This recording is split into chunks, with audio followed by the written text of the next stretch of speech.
Assalamualaikum warahmatullahi wabarakatuh. Sahabat Al-Quran semua, pada video kali ini kita akan belajar tentang waqaf atau cara berhenti, ibtida atau cara memulai ketika kita membaca beberapa ayat Al-Quran. Baik, kita akan mulai pada surat Al-Baqarah ayat yang ke-68. Perlu diperhatikan pada ayat ini ketika kita berhenti di sini, maka awal mulanya ya-nya berharokat fathah. Maka jika kita berhenti di sini, maka ya-nya akan berharokat sukun.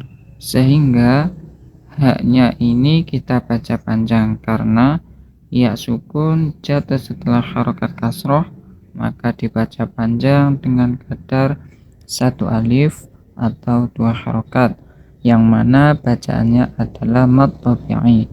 Mad tabi'inya ini terjadi karena ya-nya ini yang sebelumnya berharokat kita baca qaf dan berharokat sukun, sehingga berharokat sukun. Cara membacanya langsung kita praktekkan. Qalu ud'u lana rabbaka yubayyin lana ma hi. Hi-nya kita baca panjang. Mahi dengan kadar satu alif atau dua harokat. Berikutnya pada surat Al-Baqarah ayat yang ke-61. Sahabat Al-Quran perhatikan pada lafaz yang ini, maka ada wawu sukun, yang setelahnya ada wawu hidup.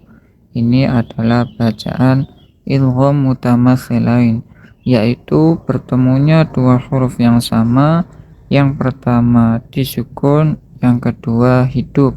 Maka cara membacanya tidak perlu kita dengungkan, cukup kita mengidghamkan atau memasukkan huruf yang pertama ke huruf yang kedua.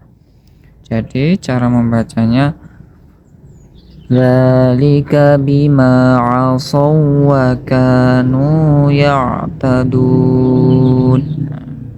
Cukup kita masukkan, kita tekan karena ada tasydidnya pada wawu yang kedua, tidak perlu kita dengungkan.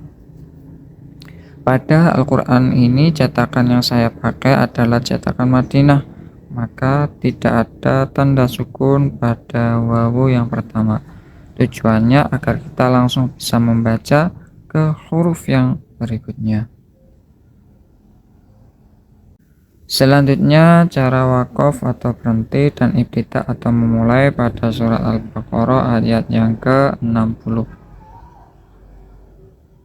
Pada ayat yang ke-60 juga terdapat idgham mutamatsilain, yaitu bertemunya huruf ba yang disukun bertemu dengan huruf ba yang hidup.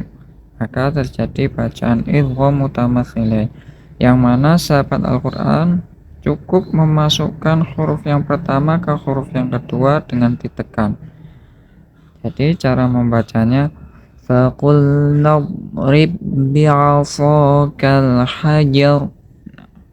Langsung kita masukkan huruf kedua, huruf ba yang kedua, kita sedikit tekan dan tidak perlu kita dengungkan.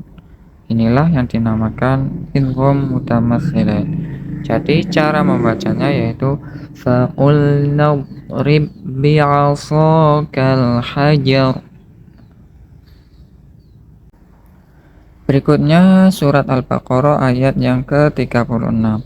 Jika kita berhenti di sini, maka tidak perlu kita panjangkan huruf dalnya, tapi cukup kita tekan huruf wawunya yang sebelumnya berharokat dhammatain, wawunya kita sukun dan kita beri tekanan.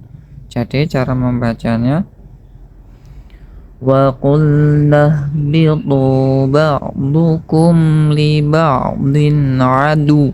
Nah, kita tekan, bukan adu, tapi kita tekan adu. Itulah tadi salah satu contoh ayat Al-Quran, beberapa ayat Al-Quran tentang cara waqaf atau berhenti dan ibtida atau memulainya. Sekian video kali ini, semoga bermanfaat. Wassalamualaikum warahmatullahi wabarakatuh.